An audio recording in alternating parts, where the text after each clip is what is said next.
Olá, pessoal! Começando mais um Shorts aqui no 45 Minutos. Eu sou Celso Shigami, estou aqui com o maestro Cássio Zirpoli e hoje a gente vai tratar mais uma vez de um tema específico dentro da nossa programação. Maestro, saiu aí a lista de credores do esporte, a lista que não é pequena e as cifras que também não são nada modestas, né, companheiro? Celso, esse processo, assim, como assim saiu a lista de credores do esporte? Assim, o cara não tem noção de quanto está devendo, não? Não tinha. Não Assim, tem. não tem. Inclusive, Não tinha. até porque essa é a lista final. Saíram outras listas e números foram acrescentados ao longo dos últimos meses. Tem que explicar rapidamente esse processo, porque é um processo que, no futebol pernambucano, está sendo algo muito presente nos últimos meses. Os três grandes da capital estão passando pelo processo de recuperação judicial: Náutico, Santa Cruz e Sport. O Santa Cruz foi o primeiro a entrar com pedido de recuperação judicial 22 de setembro de 2022. O Náutico veio depois, em 13 de fevereiro de 2023, fez o mesmo pedido, e o Sport foi o último em 20 de março de 23, um pouquinho depois do Já é Náutico, né? importante explicar mais ou menos o que é a Então, recuperação judicial, né? e esse pedido, os três entraram com esse pedido de recuperação judicial porque os três estão, se fossem empresas, não fossem associações sem fins lucrativos, como é um clube de futebol hoje, SAF é uma empresa, mas como nenhum dos três é SAF, eles são associações sem fins lucrativos. E tem toda uma relação com a cidade, como é o futebol. O futebol é analisado de forma diferente, mas se fosse uma empresa, estava ferrado. Porque, considerando os últimos demonstrativos contábeis dos clubes, o Santa Cruz deve 305 milhões. Isso é até 2023. O de 24, obviamente, não saiu, até porque a gente estava fazendo esse vídeo, o ano não tinha nem acabado, né? E o balanço é feito só quando o ano acaba. Então, considerando o último balanço divulgado, o Santa deve 305 milhões, o Sport deve 276 milhões, isso juntando todas as pendências, tá? Tudo. E o Náutico deve 258 milhões. Nesse processo de SAF, que facilita um pouco o pagamento disso, de dívidas e tal, e acabou sendo um caminho que eles não estão inventando a roda, não. O Coritiba, por exemplo, que já virou SAF, é um SAF na casa do bilhão, de pagar todas as dívidas do clube, de investir no futebol, de reformar em breve o estádio Couto Pereira, o estádio do Coritiba, né? O Coritiba fechou, conseguiu, ele entrou com o pedido de recuperação judicial e conseguiu já concluir todo o processo, já negociou com os credores, já chegou a um acordo e já começou a pagar, e é coisa de 12 anos para pagar. Assim, em vez de você ficar naquela de ele perde um acordo judicial, aí vai lá a justiça, bloqueia 5 mil, bloqueia 100 mil, bloqueia 5 mil, ou seja, deixa o clube inviabilizado devido ao próprio ao que ele fez ao longo dos anos, né? Mas isso acaba deixando o clube inviabilizado e isso acaba reorganizando o clube, porque você passa a ter uma certeza de quanto você precisa pagar por mês, de quanto você realmente deve e você volta a andar. Então, nessa história, o Coritiba, ele foi um grande ensinamento. Ele escalonou em 12 anos, eram 300 credores no Coritiba, isso em 2022, no fim das contas, botou 120 milhões para pagar ao longo desses 12 anos. Não sei se é exatamente 10 milhões por ano, mas enfim, mas é mais ou menos nesse prazo. E por que eu estou citando o Coritiba? Primeiro, porque é um clube, um patamar próximo ao Sport, que já passou por esse processo, e porque o Sport visitou o Coritiba. Quando começou essa história de SAF para organizar, Celso, o Sport fez 2 visitas. Isso foi em 2023. Fez 2 visitas. Uma ao Cruzeiro, que foi o primeiro grande clube, a direção do Cruzeiro, o primeiro grande clube do Brasil a virar SAF. Inclusive, o Cruzeiro já está na segunda SAF, né? Porque assim, ele era SAF, já fez dinheiro, né?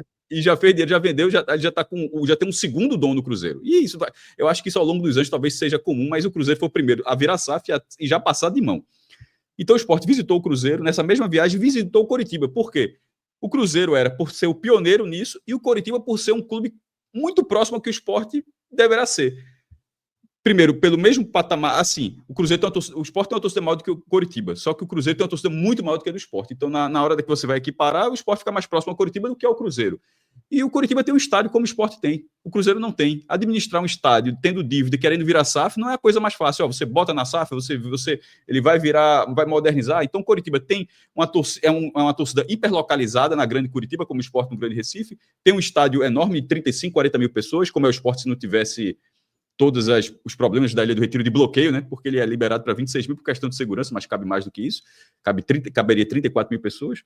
E tem essa questão da recuperação judicial, de dever algumas centenas de milhões de reais e passar por esse processo. Então o Sport visitou o Coritiba e logo depois entrou com um pedido de recuperação judicial. Feito esse primeiro cenário, você vê que realmente fica muito próximo ao Coritiba. A lista de credores do Sport, ela saiu, a primeira, Celso, logo em maio do ano passado. O Sport entrou com um pedido em 23, em maio, 2 meses depois, já teve a primeira lista. Mas a primeira lista, a maior dívida era 6 milhões. É muito dinheiro. 6 milhões para uma pessoa, uma empresa, é muito dinheiro. Mas não seria... Não seria nem motivo para você pedir recuperação judicial, né? Não seria, mas agora ficou mais. Você vai ver. Não seria pódio. De lá para cá, entraram mais dívidas. E aí são 3 classes de dívidas. Ao todo, chuta um número aí. Eu não sei se você viu o número, então vou fazer uma pergunta. Quantos credores? Não, são 2 números. Um é quanto o Sport deve, mas são números, mas quantos credores, quantos CPFs ou CNPJs, juntando as duas, quantos você acha que o Sport deve? Você falou que o Coritiba foram 300. Coritiba foram 300. E eram 120 milhões, né? O Sport já vai para 300 e pouco. Eu vou chutar aí uns 800 credores. A dívida do Sport é um pouco menor do que a do Coritiba, mas o Sport tem o dobro de credores. É um pouco menor? Mas para você ver como de vez em quando... E você vai entender por que tem essa relação. Tem uma figura específica que puxou muito para cima, subiu muito a média, diria assim. Puxou a média. Foi. O jogador diferente. Mas o Sport deve de forma bem precisa, 114 milhões, 141 mil reais e 169. 141 mil, 141, 169. Vai dando os pontinhos aí. É muito dinheiro, né? São 637 credores. E aí existem as classes. A primeira classe, que é a mais famosa, é a classe trabalhista. Nessa, o Sport tem 282. Ou seja, são 282 pessoas, 282 CPFs, que ao longo dos anos tem uma dívida que está nesse aí. O Sport deve R$16 para estar cada um dos presentes. R$16, pô. R$16. E, se eu não me engano, é R$16,70. Tá lá, tá na recuperação judicial. R$16. Não é para você ver o que é um clube de futebol ao longo dos anos. Ninguém pagou uma dívida de R$16. Pô. Tem uma madeireira que deve 50 contos. Nessa marcha ele fala conto. Não é 50 reais, 50 conto. É 50 conto. É uma madeireira. Ela fez algum móvel lá, fez alguma coisinha lá e deram o xixo. Vai ter um marceneiro aí, vai ter um gesseiro. Pagou 4 parcelas, faltou a última, pronto, xixo, R$50. É brincadeira, né? Pode dividir, né? Dividiu. Não, pior disso não. Pior que a negociação coletiva não é só para pagar. É para se comprometer a pagar, mas dividir. Eu vou até explicar isso mais para frente. Ou seja, esses R$16, talvez tenha que pagar 5. Porque o deságio, como se chama, o deságio, a redução é para todo mundo, né? Dos 637 credores, Celso, 282 são dívidas trabalhistas, que dá 51 milhões de reais. 189 são de dívidas quirografárias. Eu duvido que você conhecesse essa palavra. Nunca ouvi falar, pô. Dívidas são os quirográficos. Mexe com, eu diria assim, mexe com papel, irmão? Assim, o cara pensa logo uma coisa assim. Mas aí, nessa lógica da recuperação judicial, são as pessoas ou as empresas que ficarão, embora seja a segunda classe lá citada, mas é que vai ficar são os últimos da fila. As dívidas trabalhistas são as prioridades. Os quirografários são todo mundo vai receber, mas esses não são a prioridade. Acima desses, vem as dívidas com micro e pequenas empresas, ME e PP, microempresas e pequenas empresas, que são as siglas, né? E nesse caso, é micro de verdade, assim, coisa pequena. Como eu falei, uma madeireira, não pode ter uma grande madeireira, mas pode ser uma madeireira ali da esquina que o cara realmente... 45 minutos, pô, pequena empresa, microempresa. Não estamos. Nunca fizemos nenhum serviço, nem para o Náutico, nem para o Santa, nem para o Sport, e não estamos na lista de nenhuma recuperação judicial. Não. Nunca prestamos nenhum serviço, e muito menos estamos na lista de recuperação judicial. E para pequenas e microempresas são 16,8 milhões de reais. Celso, desses 637 credores que o Sport tem, 23, o Sport deve mais de 1 milhão. Tem muito. Para André, centroavante André Balada, deve 400 mil. O ex-assessor de comunicação do Sport, Álvaro Claudino, que nós conhecemos, pô, amigo, o Sport ficou devendo 700 mil reais. Tá na lista, 700 mil reais. Assim, tem muitas dívidas. Assim, tem gente do futebol feminino, tem gente do departamento de saúde, tem gente que... São 630, meu irmão, é uma prefeitura. Inclusive, costuma-se dizer que o Sport é uma prefeitura. São 10 hectares, onde tem o futebol, tem a área das piscinas, e a área das piscinas tem um departamento só para piscinas, tem um departamento só para os ginásios, tem um departamento só para artes marciais. Foi terceirizado, né? E tem coisas que são terceirizadas, enfim, é uma prefeitura. 23 são, mas dessas dívidas, 23 são milionárias. Eu vou começar das micro e pequenas empresas. Eu vou sempre de baixo para cima, para ficar gerando expectativa, caso você não tenha visto o posto. Em terceiro lugar, FMS Gestão Esportiva, 1.128.000 reais. O número quebradinho, você pode entrar lá no blog. Eu vou fazer assim por ordem de grandeza. Segundo lugar, AK Vigilância. Essa AK Vigilância, inclusive, teve até aquela história com o Náutico. Lembra que teve até uma polêmica com o Náutico? Porque ela prestava serviço de segurança privada para os clubes. O nome AK é forte, né? AK Segurança. 1.487.000 reais. Primeiro lugar, JRP Marketing Esportivo com 6.879.000 reais. Isso é para uma micro ou pequena empresa. Vai deixar de ser micro quando receber, né? Naturalmente, né? Assim, certamente. Dívidas milionárias com a classe quirografária. São 8 dívidas. Foram 3 com as pequenas empresas de micro, né? E 8 com essa classe, com esse nome diferentão. Em oitavo lugar, DSA Eventos Esportivos, 1.044.000 reais. Sétimo lugar, o dono do Retrô, Laércio Guerra, 1.795.000 reais. Recentemente, Celso, teve até um acordo que para o Sport pagar, que ia pagar. Agora, assim, mas o cara não quitou essa dívida com o Laércio e tal. Eu também, essa notícia saiu, inclusive teve até uma reunião mediada por Gustavo do B, ex-presidente do Sport, junto com Yuri Romão, atual presidente. Tiraram foto e tudo. Agora, esse documento que eu estou falando não é antes disso, tá? Esse documento é do dia 11 de dezembro. Esse documento é depois dessa reunião. Por algum motivo, a dívida está aqui, ela pode ser, ou seja, pode ter acertado para pagar, mas tem que entrar de toda forma, teria que entrar na recuperação judicial. O que eu posso dizer é o seguinte: esse documento não está atrasado em relação à reunião. Esse documento ele foi finalizado depois daquela reunião, ok? Então, segue essa dívida com o Laércio. Vou logo adiantando, não é a única dívida do Sport com o Laércio. Essa é no nome dele. De Laércio Guerra, 1.795.000. Sexto lugar, Celso. Brasil Soccer Sport Management. Alguma empresa de marketing esportivo, mais ou menos. 2.541.000 reais. Corinthians. Sim, Corinthians. Esporte Clube Corinthians Paulista. 3.600.000 reais o Sport deve. Aí o cara, não deve para outros clubes, não? Deve para muita gente. Eu tô lembrando que isso aqui só de 1 milhão para cima. Deve para o Remo, deve para o Atlético Mineiro, deve... Assim, esse aqui é quem bateu 1 milhão. Deve para muita gente. O Corinthians, inclusive, é o único número redondinho de todos os números que eu vou falar. Não tem ordem de grandeza, não. O do Corinthians realmente é 3,6, acabou. Quarto lugar. O Corinthians está em quinto, né? Quarto lugar. Coimbra Esporte Clube. É um time de... Não, apesar do nome, mas é um time de Minas Gerais. Você poderia pensar que é de Portugal, né? A pegadinha, né? De Portugal, mas né? Mas é de Minas Gerais. 3.894.000 reais. Quem foi esse craque que mandaram? Mas enfim. Quem foi?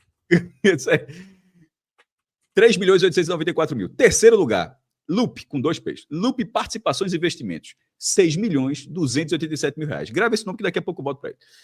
Terceiro lugar, a Impli, Rental, Locações, Equipamentos e Serviços, que é o que faz, se não me engano, a questão dos ingressos da bilheteria do esporte, 6.385.000 reais com essa empresa. O seu esporte vai adiantando e tal, ficou devendo tudo. Em primeiro lugar, com 8.827.000 reais, a IBGM. Você conhece essa sigla? A IBGM? Não é IBM, não, naquela de computador, não. É IBGM, tem uma letra mais, é IBGM. IBGM. Conheço, é local, né?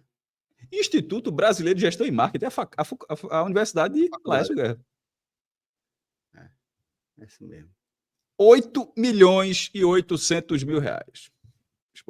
Juntando mais um 7,9, mais de 10 milhões de dívida a Laércio. Detalhe, tem que pagar. Veja só, o cara botou esse dinheiro todo no clube. O cara botou dinheiro, claro que tem que pagar, pô. Detalhe, botou muito dinheiro no clube. Tá muito claro que ele botou muito dinheiro no clube. Vamos agora, Celso, às dívidas trabalhistas. Essas são de pessoas, porque as pequenas e microempresas são de quem realizou serviços, né? Assim, essas quirografadas têm serviços, mas também tem empréstimos, é uma coisa mais diferente. Microempresa, Ai, Maria. Não. Não, é porque eu acabei juntando. Eu quis dizer o seguinte, eu já falei, não é microempresa de jeito nenhum. Eu quis dizer que eu falei já das micro e pequenas empresas que prestaram serviço ao clube. Aí eu falei das quirografárias, onde está a IBGM. Essa, por exemplo, ela não prestou serviço, ela emprestou dinheiro. Ela fez algum mútuo, sei lá, com um clube. Investimento, né? E tal. E agora as trabalhistas, onde são pessoas, CPFs, pessoas que prestaram serviço, jogadores, assessores, enfim. São médicos. 12 médicos, são 12 dívidas milionárias, Celso. Todas elas do futebol profissional. São 11 jogadores e um treinador. Porque eu falei, tem gente de todo tipo, mas todas as dívidas milionárias são com jogadores. 12º lugar. Detalhe, e aí é que você vê o quanto o esporte assim, foi mal gerido durante um bom tempo. Todas as dívidas que eu vou falar agora, presta atenção, você, Celso, e você que está vendo a gente. Todas essas dívidas são de 10 anos para cá. Não tem nenhuma, é dos anos 80, não sei o quê, lá de 1990 ficou devendo isso. É todas de jogadores que você fala, eu vi esse cara jogar um dia desse. Rapaz, já estou preparado. E alguns você vai pensar, infelizmente eu vi esse cara jogar um dia desse. Eu já estou preparado para passar raiva. Vamos lá. Fala. 12º lugar, Celso. Cláudio Vinck, lateral direito. 1.012.000 reais. Chocou quase nada, velho. Quase nada. 11º lugar. 1.091.000 reais. Marcão, volante. Que ajudou muito, inclusive. Ajudou muito na última rodada da Série B, na vitória do Goiás sobre o Novo Horizontino. Foi muito importante. Madeira, como ele fala, né? 10º lugar com 1.150.000 reais. Patrick, lateral direito. Ok. 9º lugar, 1.209.000 reais. O goleiro Agenor. Agenor, velho. Esse é da classe que... Detalhe, o Sport pagou... Essa foi uma compra milionária. O Sport pagou... Essa estava no Joinville, fez uma compra milionária e ainda ficou devendo mais de 1 milhão para o cara e ele nunca rendeu no Sport. Sobrepeso, não era? 8º lugar. Outro lateral direito. Detalhe, são 3 laterais direitos aí. Esse é o 3º. 1.315.000 reais. Raul Prata. E lateral. Tem uma grande curiosidade sobre Raul Prata. Esse entra nas 2 laterais. E tem outra grande curiosidade que eu descobri na lista, na lista, Celso. O nome dele é Raul Prata e foda-se. Assim, não tem sobrenome nenhum. É Raul Prata e acabou. Acabou, meu irmão. Não tem Orleans e Bragança, não tem nada disso, não. É assim. É muito curioso, não é? Japonês é que é assim. Japonês é que é assim. Não sei o nome. Mas você tem o Matos, que eu sei. Eu tenho o macho da minha mãe, mas meu pai é Celso Ishigami. Só isso. Acabou. Mas no Brasil você considera... Eu não sabia essa informação, eu gostei muito dessa curiosidade. Mas você considera interessante? Eu achei muito interessante essa, meu irmão. Raul Prata. Raul Prata, acabou. 7º lugar, Leandro Bárcia. Atacante, 1.637.000 reais. Detalhe, depois dessa ação, ele também tem outra ação contra o Náutico. Assim, daqui ele ficou pernambucano. A galera vai aqui, ó, como se fosse gafanhotos, assim, né? Clubes mal geridos. 6º lugar, um zagueiro, 1.697.000 reais. Hernando. Lembra dele? Veio do Internacional. Hernando. Putz, velho. Mas todos esses nomes são recentes. Não sei se... Sim. Deixa eu olhar para a cara dele aqui. Lembro, o magro. Lembro. Vamos ver se tu lembra do 5º lugar. Com 1.725.000 reais. Diego Souza. O que eu posso dizer é o seguinte, Celso. Tá devendo até pouco, viu?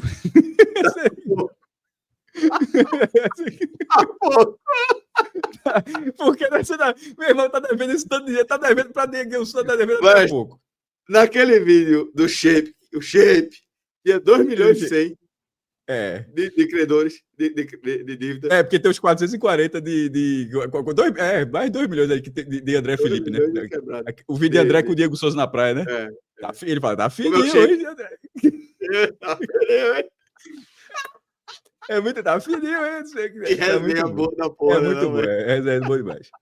Quarto lugar, o único técnico com dívida milionária nessa lista. Jair Ventura, R$1.937.000. Certo. Detalhe, o Sport não estava devendo tanto, só que lembre-se que o Sport renovou o contrato e logo depois demitiu, no início de 2021. Ele salva o Sport em 2020, renova no começo de 2021 e é demitido na Copa do Nordeste e, obviamente, na demissão, pagou aquela dívida toda, pá, R$1.900.000. É bronca mesmo. Ali é foda. As raivas eu acho que começam agora. As grandes raivas. Terceiro, mas detalhe, só tô brincando aqui com tudo. Tá devendo a todo mundo aí, não tem, meu irmão. Isso aí é o próprio clube reconhecendo que tá devendo, tá? Então não tem que dizer nada, não. Isso aí tá devendo, tem que pagar, tem que fazer o acordo. Tem ninguém inventando nada, não. Isso é só mais assim. Mas pelo futebol prestado, você pode pelo menos assim dizer, pô. Terceiro lugar, R$2.165.000. Trellis. Santiago Trellis. Só faz gol na vitória. Caralho. Eu vou falar agora de um jogador que ajudou o Mirassol a subir de divisão. Gabriel. Sério, velho? R$2.839.000. Meu Deus do céu, velho. E agora te preparo para o primeiro lugar. Quanto é que tu acha que é o primeiro lugar? 4 milhões. Mais. 5. Mais. Eu vou dar logo a dica. É a maior dívida de todas. E a maior dívida até agora era 8,8 milhões. É mais do que isso. 10 milhões. 15. Mais. Puta merda, porra. 20 milhões. Pouquinho menos. 18. Richelli. 18 milhões, velho. Isso para o jogador. Porque as pessoas que estavam dentro da negociação, as empresas ligadas, também estão nessas dívidas aqui. Juntando tudo, é coisa de 25, beira de 30 milhões. Assim, tipo a agência esportiva, o cara que estava agenciando o jogador, que tinha uma parte, tudo. Isso aqui é o dinheiro, Celso, do jogador. Não é do staff, não é de tudo. E isso também faz parte da... O Sport deve 18 milhões a Richelli. Isso já é na justiça. E detalhe, todas essas dívidas aqui ele já perdeu. Muitas delas já perdeu na justiça, deve isso mesmo. Outra acertou e botou na recuperação judicial, aceitou porque de repente não tem nada. Enfim. O Sport projeta, a gente agora já entrando nessa reta final, até porque o vídeo era realmente para falar essas dívidas. O Sport ele projeta 80% de deságio. O Sport está na parte dele. Assim, ele basicamente botou o máximo do que você pode ter pedido de deságio. Isso não quer dizer que haverá um deságio de 80%. E o cara que deve 1 milhão vai aceitar ganhar 200 mil? Não sei. Mas aí a negociação coletiva é justamente isso e os votos têm peso. As dívidas maiores, o cara pode acertar e vai chegar, a negociação vai chegar ao meio termo. Quando essa lista foi finalizada no dia 11, a Assembleia foi marcada logo para o dia 18. Então, não sei se você está vendo esse vídeo aqui, se já houve... Tem uma semana para quando esse vídeo ser lançado para não ter nada, mas se você viu um pouquinho depois, pode ter tido já a negociação coletiva. Mas, a princípio, era o Sport pedindo 80% e quem está do outro lado, primeiro, quem está do outro lado não quer abrir mão de um centavo, porque se tivesse a mesma situação, também acho que não ia querer abrir mão de um centavo. Mas, na hora que a Justiça acatou o pedido de recuperação judicial, se está se chegando, todo mundo já foi convocado, já houve, inclusive, uma primeira convocação online, mas não teve quórum. Aí vai ter essa que eles chamam de associação... uma AGC, Associação Geral de Credores. Vai ter no dia 18 e aí vai chegar mediada a justiça, porque lembrando, isso não é algo extrajudicial. Né? Isso é um processo que está na 27ª vara da Justiça do Recife. Então, assim, é um acordo mediado pela Justiça que vai se chegar a um denominador comum. O Coritiba conseguiu, o Sport consegue deságio, não sei se vai conseguir 50%, 60%, 30%, mas enfim, vai chegar a isso. E dentro do que é o futebol, 114, vamos supor que o Sport consiga metade. Se cair para 50 milhões, para o que é o futebol, sobretudo para essas cotas, eu acho que o Sport vai ter condições de pagar isso em futuro breve. No curto prazo, né? Isso. O que ele não vai poder, e aí é o sentido da recuperação judicial, que pelo menos para a empresa é atrasar. Porque a gente precisa tratar o seguinte, se fosse uma empresa, isso era o último estágio antes de você pedir falência. Exatamente. Inclusive, quem está mediando, isso está na justiça, mas tem uma empresa que tá mediando esse processo, certo? O nome da empresa se chama LRF, Líderes em Recuperação Judicial e Falência. É o nome. É um nome fantasia super descritivo, né? Super descritivo para quem está fazendo. Se fosse uma empresa, ou é isso ou é falência. Então, no caso, no clube, pode até não chegar a tanto, mas pode levar uma multa exorbitante. Então, sim. Mas ao mesmo tempo, eu acho que com isso aí se resolve, você começa a ter uma folha paralela e você começa a entender que aquela folha paralela faz parte da sua vida, procura não fazer novas dívidas e você começa a saber que não vai ter. Tá chegando o dia 6, sei lá, o dia 7, o dia que fez o pagamento da folha, sei lá, inventando qualquer dia aqui. Aí de repente chega a Justiça do Trabalho e pum! E fica mais concreta a captação de recursos. E a distribuição desse recurso, a utilização interna. Exatamente. Você vai saber melhor como direcionar, como distribuir. Importante aí, então. Mais um passo, então, né, maestro, dado em relação a uma situação administrativa mais saudável, né? E perceba que, se alguém, para a galera que prestou atenção no número, isso é a lista da recuperação judicial das dívidas de serviços com pessoas e para empresas e empréstimos, certo? Isso não tem, Celso, os impostos. Lembre que eu falei que a dívida total do esporte é 276. Isso é uma parte. Aquela conta errada. Isso é uma parte do passivo do esporte. Aí tem dívidas tributárias assim, pelo amor de Deus. A impressão que fala isso, meu irmão, quando o Cabral chegou, o esporte já estava devendo imposto, meu irmão. Assim, não é possível não, porque é muita coisa, pô. Assim, é muita coisa, mas isso se negocia também. Aliás, isso se negocia há muito tempo. Você faz. Fica indo falta plano para refinanciar, para renegociar, melhor dizendo, dívidas públicas, mas com dívidas com pessoas, assim você faz nesse processo. E essa é a lista do esporte. Em breve teremos as listas finais de Náutico e Santa que ainda não saíram, e acho que valeria vídeo também, porque é algo muito interessante, sobretudo para você acaba descobrindo um pouco do passado do clube, né? Assim, do quanto as gestões temerárias, Celso, podem deixar o time no buraco. Pode dever 18 milhões do... Meu irmão, não é o Flamengo que tem a escala de 1 bilhão devendo 18 milhões a um jogador, não. Já seria muito. É um clube que há 5 anos não tem 100 milhões de reais de faturamento no ano, pô. Não pode estar devendo 100 milhões a um jogador, não, pô. Assim, é um absurdo sem tamanho. 18 milhões, né? Exatamente. Absurdo. Bom, então a gente vai dessa forma fechando aqui esse conteúdo. Espero que você tenha curtido, tá? Se você gostou desse formato, deixe seu comentário aqui, deixa aí sugestão de outros temas para a gente gravar, que a gente vai sempre levar em consideração. Você também pode deixar aqui seu like, tá? E nos ajudar a crescer. Agradeço ao maestro, agradeço também ao nosso caríssimo Alan Roberto, que dirigiu esse nosso programa. Um forte abraço e até a próxima. Valeu! Tchau, tchau.